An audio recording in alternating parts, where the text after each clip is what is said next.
our first customer. Yay. Did you want to do the welcome? Sandwiches and cookies are over there if you want. Are there any signs out along the road? Dee just took them out. Did she? Just Okay. went out with two, I hope one.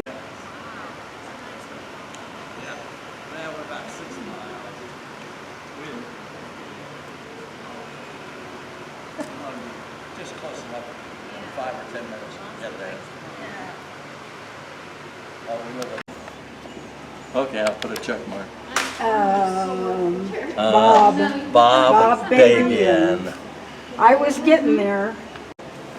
There are sandwiches and cookies over on that Oh, list. well, that's awfully nice. And Thank you. chips back on the table. Okay, I'm gonna get settled here and come and help you. Okay. Sandwiches and, Yep. hi Terry. Greetings. Sue's got a bag for you. There's water in the coolers, back in that corner. And there are chips, chips back in that corner. I live near. Where is she? She's coming. She's coming. I promised you she's coming. Great. What do we do? I heard the coasters, and that's what brought me back. The guys gonna be here. Is it a big entry? Is it gonna be a big? Yes. Naomi. Yeah. Well, that was back when you had to do that. Yep. They have them stand up. They can stand up. There's some on the back. No. Don and Barbara, the name tags are in the bag. Okay. There's water in that corner in the coolers. And there are chips, snacks in that corner. Oh my goodness. Look at everything.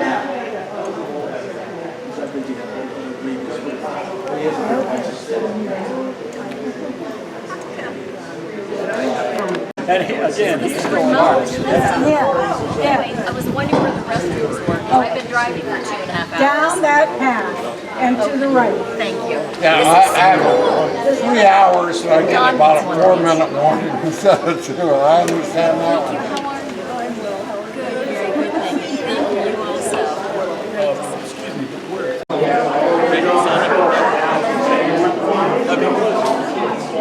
Pardon? I get to sign it. You throw me out?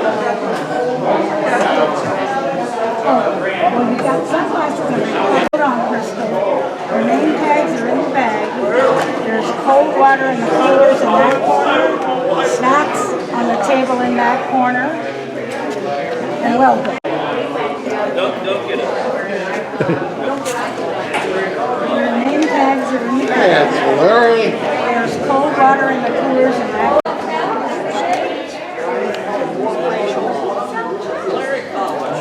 Hi there. Hi, Nancy.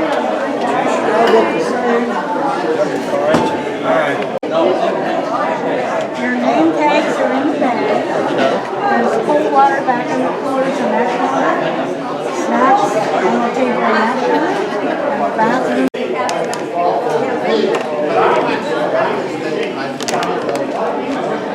Hi, John. Your name tag is in the bag. There's cold water in the.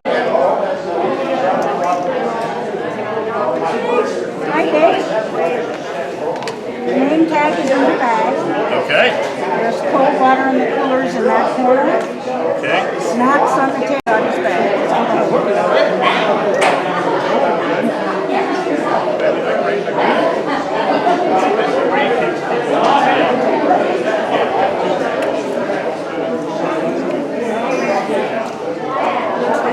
Hi, guys.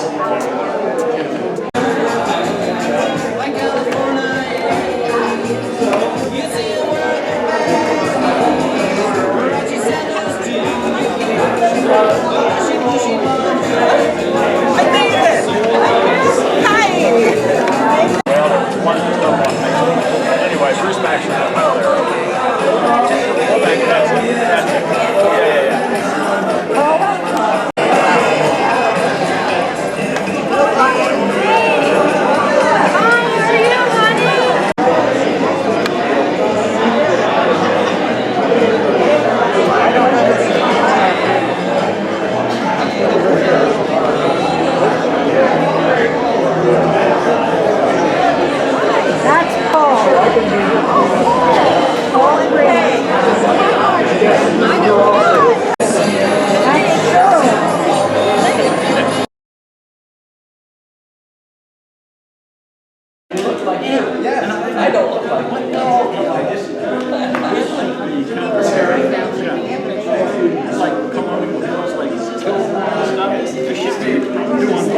road.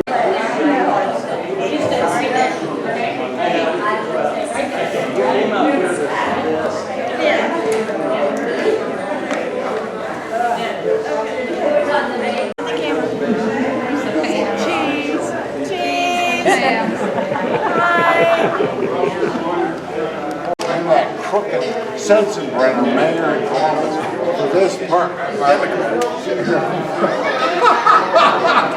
But, and Lowry used to make fun of us in class that they were going to carve Laban and Gammon's faces in one clip. Remember that? We were running through the backyards late at But night. I break through every once in a while. There was a bunch of us. And somebody, I think it was posting smashed the trash can. Smashed the trash cans and we ran out there. The guys came out of those apartments. Listen, November, has hair. They all just, he never stopped, he kept running. Well, you guys were He brave. stopped. And then that guy got in trouble. He didn't know. We were talking earlier about things we don't remember. Yeah. That other people remember about us. Yeah, the closest.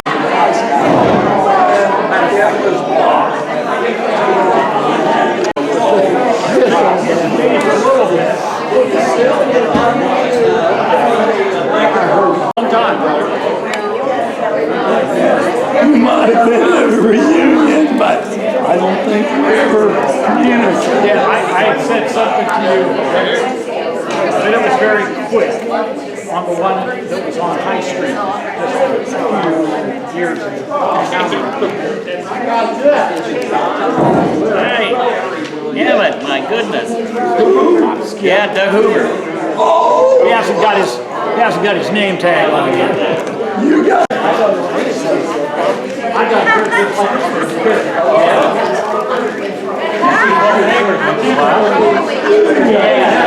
My wife and I were going with her.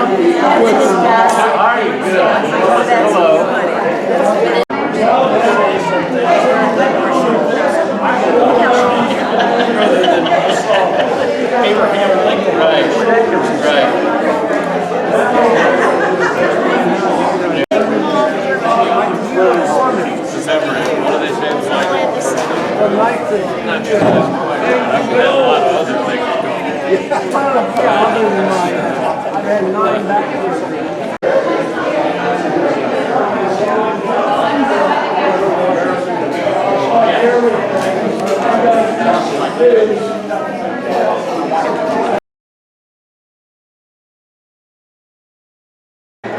Hello, everyone.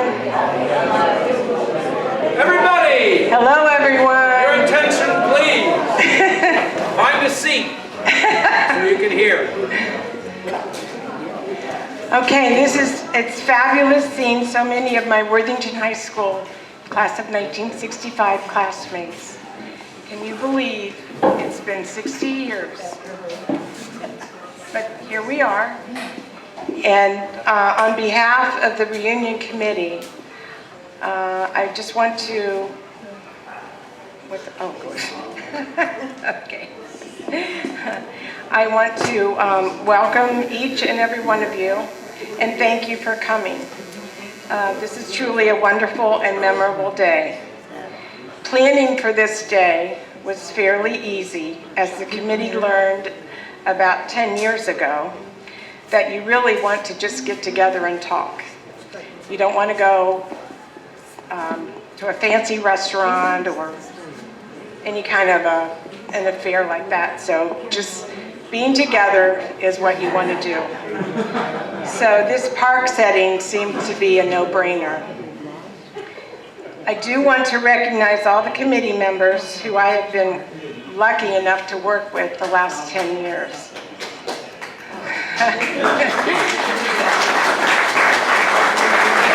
Their efforts are endless, and as I call your name, please come forward.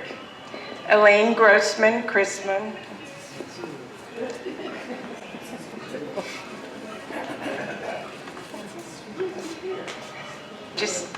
you can just stay here. Just stay here. Karen Slay Collette.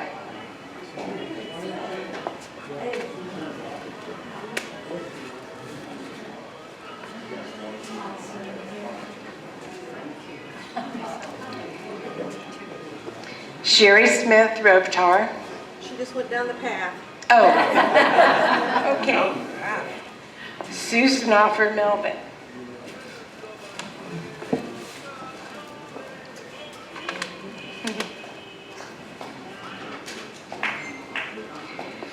This leaves one person who is on the committee that is we are extremely grateful to for helping us do all of the communication. She was responsible for actually getting you here today because you knew what to do and how to do it, when to do it, and her efforts are just invaluable to the committee. And that is Pam Cole.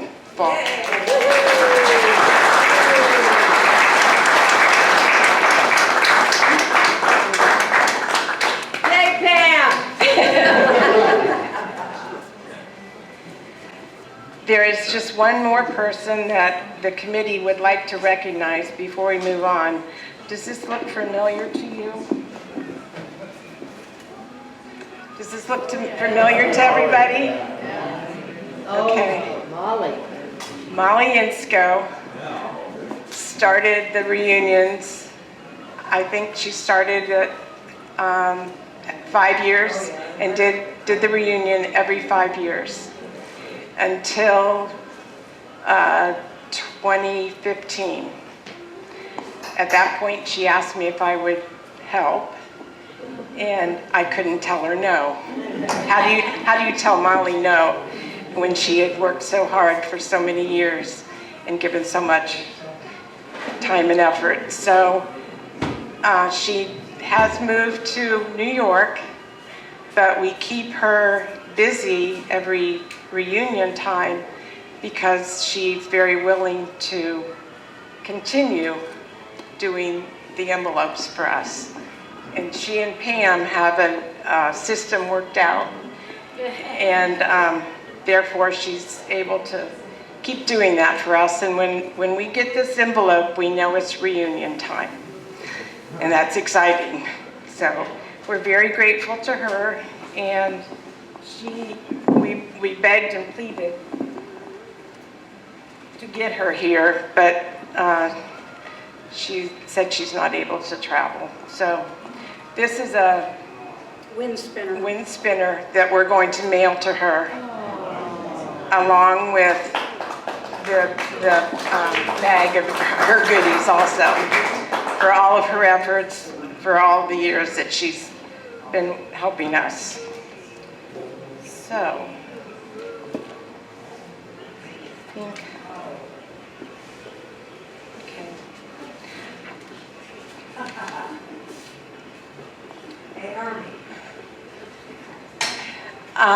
Alan McLaughlin, our president, we learned yesterday that he was not able to travel from Kentucky to make it to the reunion. So we're very, very sad that he couldn't be with us. He's been, I think, at every reunion probably.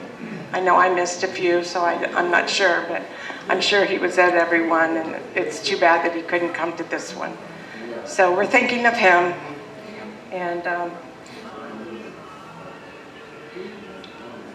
think that's it for now. I was going to introduce, or Sue is going to introduce our speaker, I believe. Chris Hayes did the pictures for the reunions, the sketches they call them. I have an envelope at my house that has the sketches, but not every sketch is there. So I thought about doing something with a poster, but not everyone is there. And so, but I do have an envelope of what she had. So, anyway. Okay. Sue Melvin is going to continue on for a while.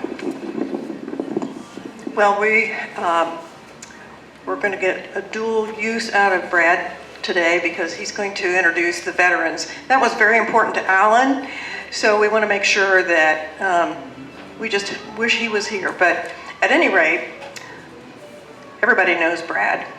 But he's going to read the list of veterans, and then somebody's waving it.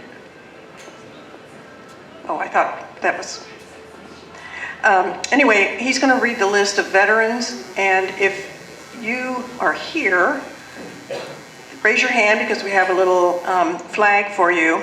But Brad, at any rate, you probably know that he's had a very successful publishing career in New York City. And so we just kind of call him the class orator. He's going to tell us about the veterans, and then he's also got a few words to speak. So. We all owe a debt of gratitude to all of you on the committee. Oh. Here, here.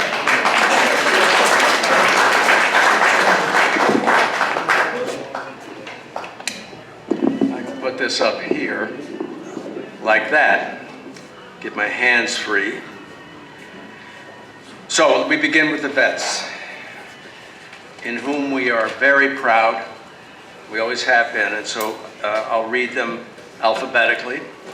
If you are one of them, if you would like to, if you can, stand up. And here we go. David Alt, Lance Borden, Larry Caldwell.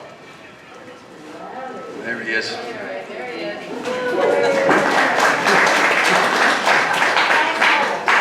Roy Childers, Tom Childers, Dan Doty, Jack Farrell, Rod Fisher. I'm not going to do this every time, but since I'm Catholic, I will. Jeff Faust, Sandy Funkhauser,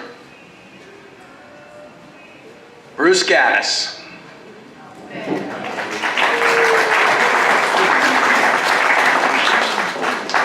Tim Gordon, Ron Gould, Bruce Gratial. There he is.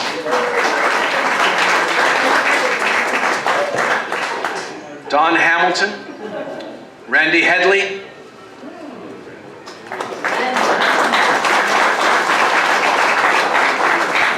Randy Hinderer, Doug Holcomb. Doug is here, there he is. Tim Holden, Carol Hunter, Rick Engel,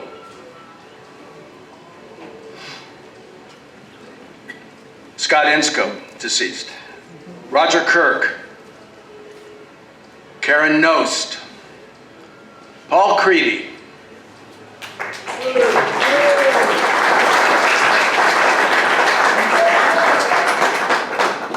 Ted Kuhn, deceased, Randy McCleary, Alan McLaughlin, Terry Mark McMillan.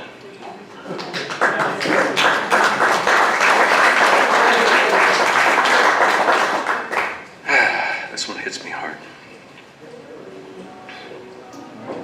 Rolly Millar, deceased, Alan Mitchell, Dan Nelson, Mike Pugh, deceased, Dave Pritchard,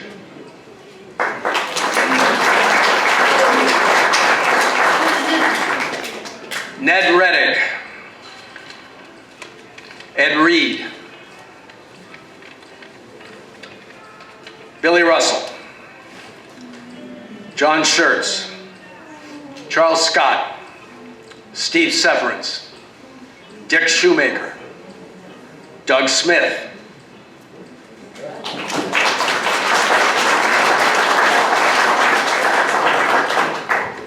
Larry Snoffer, deceased, Peter Stone, deceased, Rick Ullman, deceased, Fred Ulrich, Mike Van Buskirk, Eric Van Gilder, Monty Van Papiker. Sorry, Eric, I went a little fast. Thank you. Jim Van Schoik, Lynn Ware. I think Lynn is coming in a little while, but he'll be here. He'll be the only Dante who is here. Jerry Wendell, Larry Williams,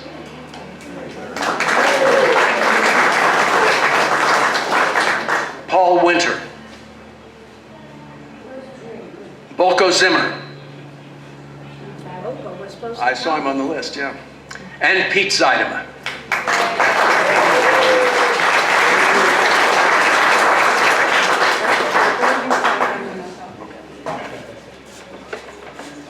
You want to say anything else about the veterans? The question was, do I want to say anything else about the veterans? You're great Americans, and thank you.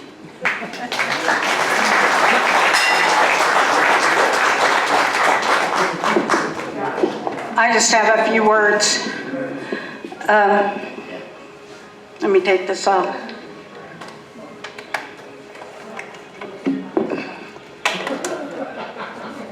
Sometimes there's feedback.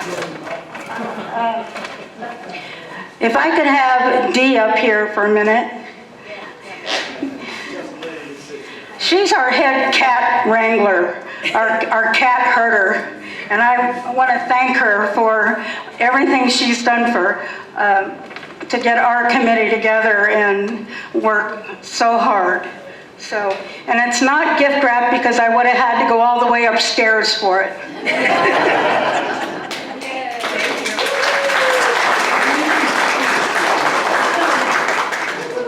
I'll get one too.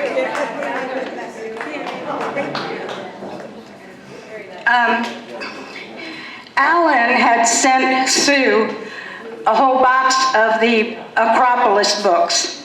And some of you got them in your bags. If you did not get one in your bag, it's because we assume you got one at the women's lunch because she handed some out that day. Or your spouse has one in their bag.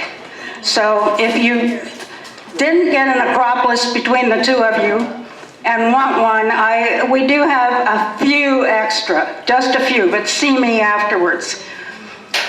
If you came in the last few minutes after I left the table, see me when I'm done and I'll check you in and give you your gift bag.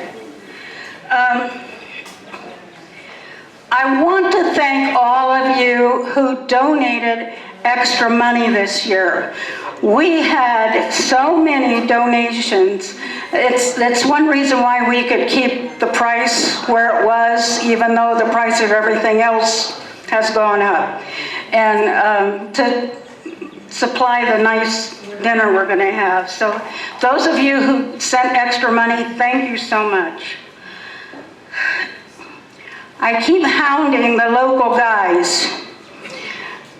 The gals get together once a month and we have a great time for lunch. And I know there are guys in the area who want to do this, but no one wants to take charge. If you want to do that, see me and I can help you get started. But I'm not going to do it for you. Hey, Fleeman volunteered. I can't hear you. For those of you who are wondering why I have the headset on, I lost most of the rest of my hearing in February. So that's my new reality right now, but I am scheduled to get a cochlear implant next month. So hopefully that will help things along. I have greetings from Alan, who said, blessings to you all. I have greetings from Andy Learned Rogers, who was signed up to come, but she caught a bug and had to stay home. And she said, have a blast. Thanks to all who organized. And I have greetings from Brenda Anderson Billheimer, who was signed up to come, but she said the heat was just going to be too much for her today. And Kathy Green Rupp, who joined us for lunch this last month for the first time and had a really nice time, was signed up to come, but she had some surgery this week, thought she might be able to try to come, but it doesn't look like she is. She said she had a good time at our lunch on the 9th and was looking forward to the reunion. I want to thank Guy Melvin for suggesting the design for the t-shirts.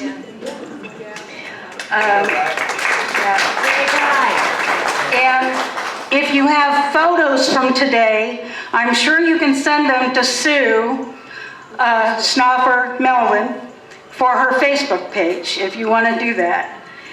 And leave your name tags. There's going to be a box on the table. When you're done, leave your name tags in the box, and then we don't have to buy new ones next time. I also, he's not here, but I want to give a shout out to my workaholic husband, Larry, who does so much of the technology for us and helps me tremendously. So that's all I have to say. I will need to move one table for the food from there to there when we're done talking, when Brad's done. So if I could get a couple guys, because my guy is out getting food. So if a couple guys would move that table to the end there, we could slide these down and make 3 long tables. Thank you. Brad.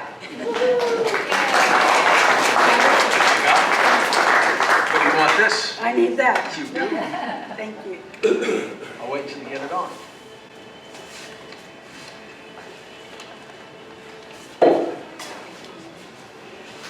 So Sue mentioned that I had been asked to do this again. I'm like Al Pacino in The Godfather 3. Just when I think I'm out, they drag me back in. Okay, class, let's review. From 1947 until today, the first day of summer 2025, and it's a scorcher. A few general facts about history in our lifetime. There have been 15 American presidents. I will name them.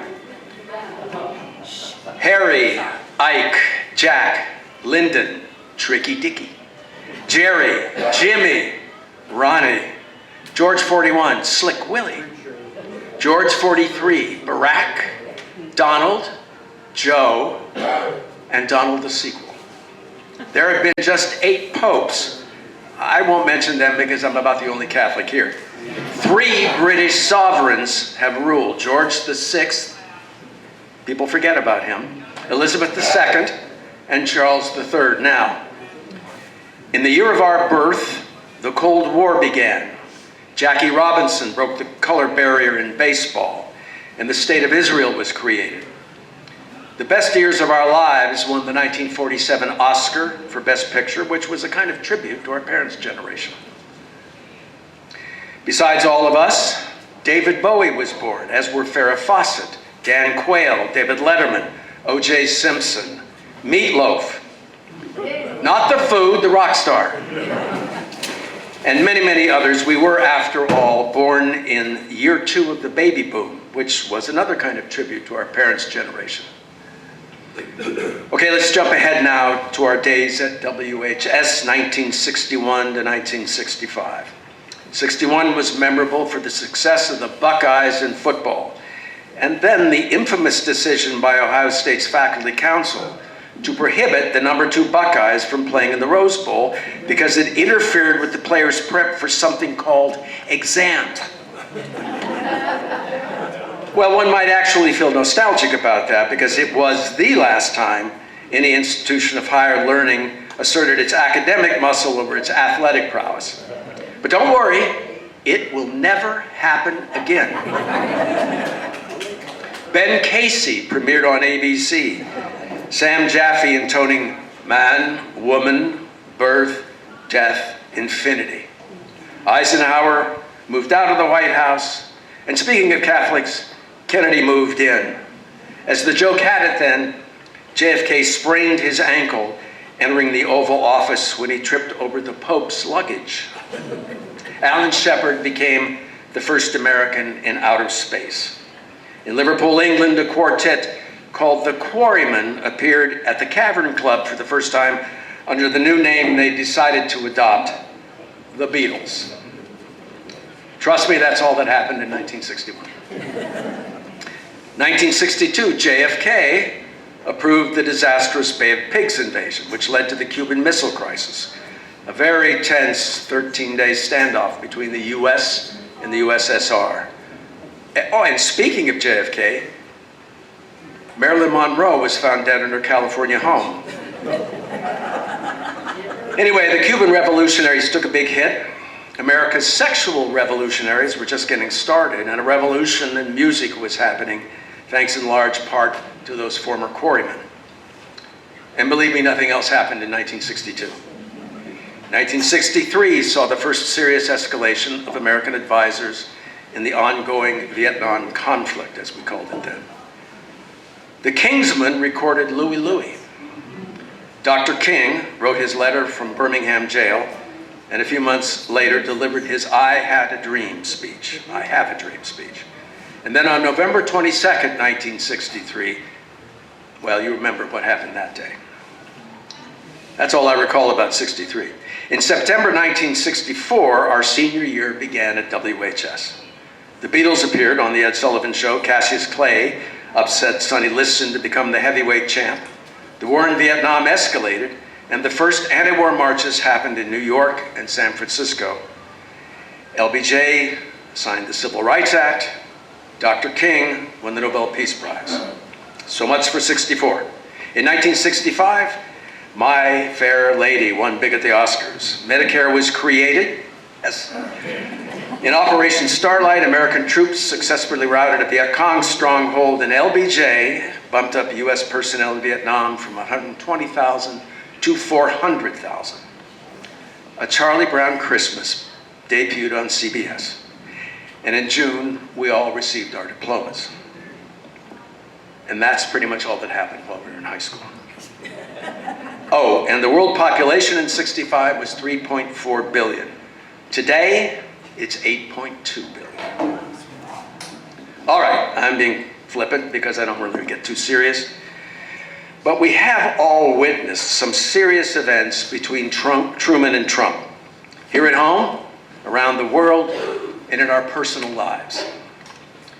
My sense is things are going to get more serious. The Middle East is a hot mess. Africa is in turmoil. And in Europe, and even in Britain, in the things I read, there's talk of civil war. Of course, there's something in the Bible about that, about wars and rumors of wars. So maybe, and we hope, this is just inflated worry, of which there is always a lot. In any case, there's little any of us can do to change what's coming. And fortunately, we will not be asked to do so. But our teenage years were good ones. We were happy to live in a town in which civility and hope were at the heart of things. Of course, we know that not every member of the class of 65 enjoyed high school. Not all of our parents were happily married, although current divorce rates may indicate more of our parents were happier than young couples are today. That is, if they marry at all. We all got a first-rate education at WHS, and I don't recall very much of the kind of teenage cruelty, bullying, that's become such a staple more recently in movies, TV, statistics about 21st century teenagers. WHS may not have had the most successful athletic teams, but we had our share of victories, and our athletes always played to win, and we loved cheering them on, win or lose. And looking back at our yearbook, I remain established at our creativity in music especially, but also in journalism and drama and art. And I can say that personally, my career was more affected by WHS teachers than by any of my college professors, save two.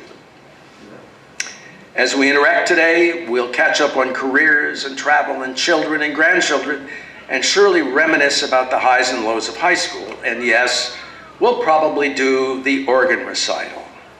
That's what you get if you say, "How's your health?" Then cometh the litany of injuries and surgeries and therapies and pills, so it's good we're here for 7 hours.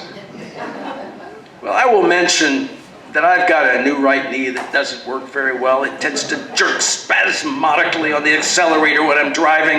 I'm half blind at night after cataract surgery. I can't hear anything quieter than a jet engine. I take a bunch of medications that make me dizzy and subject to blackouts.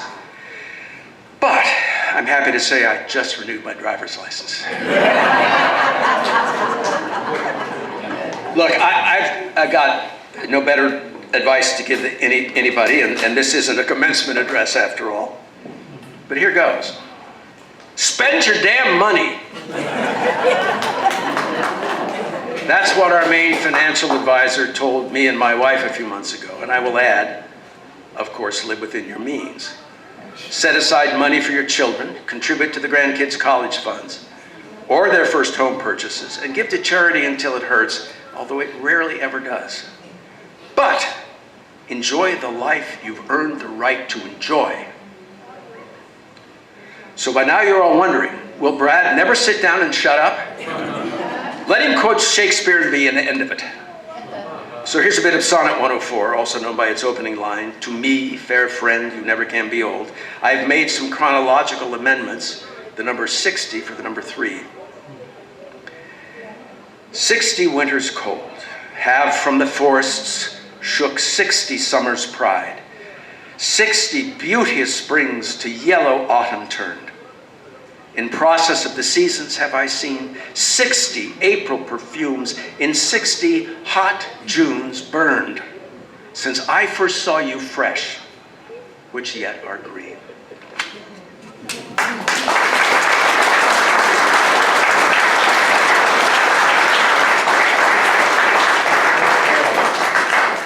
Thank you, Brad.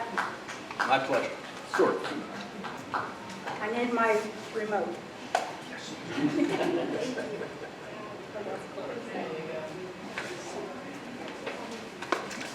Dee, I'm going to switch things around just a little bit.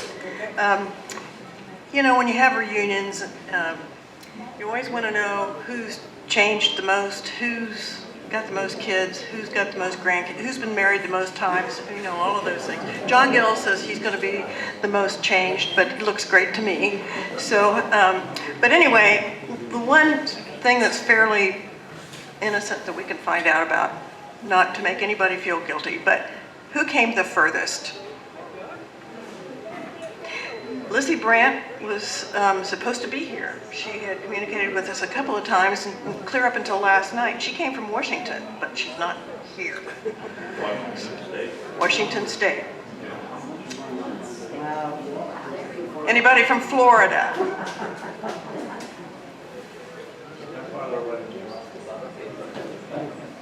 Anybody from Texas? Texas? Texas. Yeah, the Straits. I'm sorry? The Straits. And right Yeah, there. they just raised, okay. All right. So is that farther than Florida? I mean, where? Yeah, well.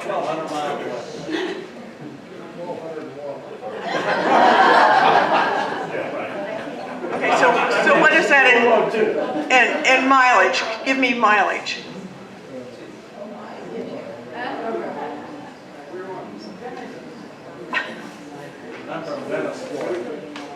Okay.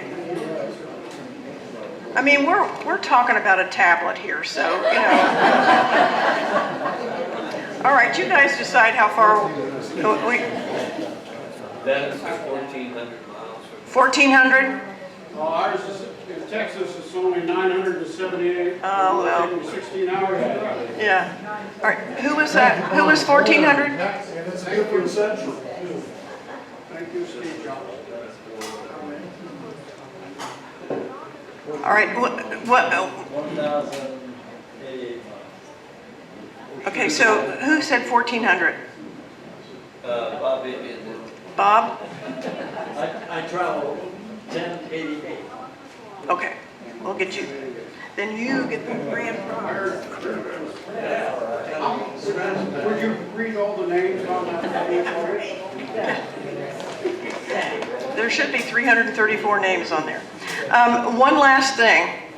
Dee found something on Facebook that she wanted to wanted to hear, and it is very apropos for our age, but it says that ages ranging from 77 to 93, your era is a unique time capsule in human history. Here's why. You were born into hardship. Your generation climbed out of the Great Depression and bore witness to a world at war. You lived through ration books, saved tinfoil, and reused everything. Nothing was wasted. You remember the milkman? Fresh milk was delivered to your door. Life was simpler and centered around the basics. Discipline came from both parents and teachers with no room for excuses.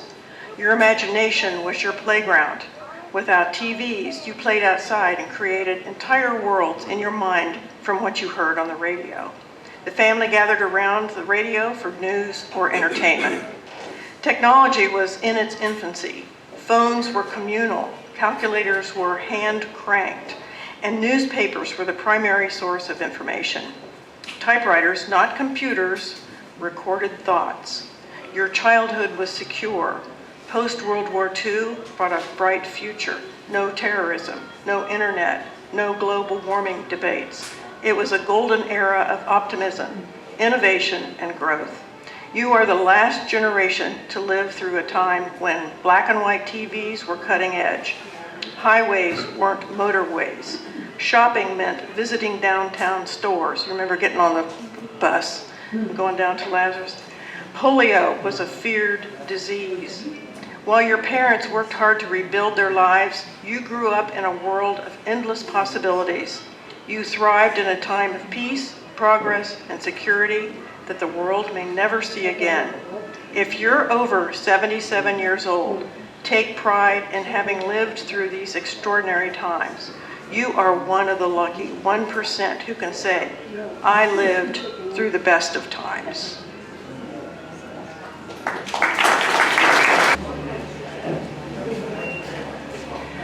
Okay, we're waiting on the food to be delivered.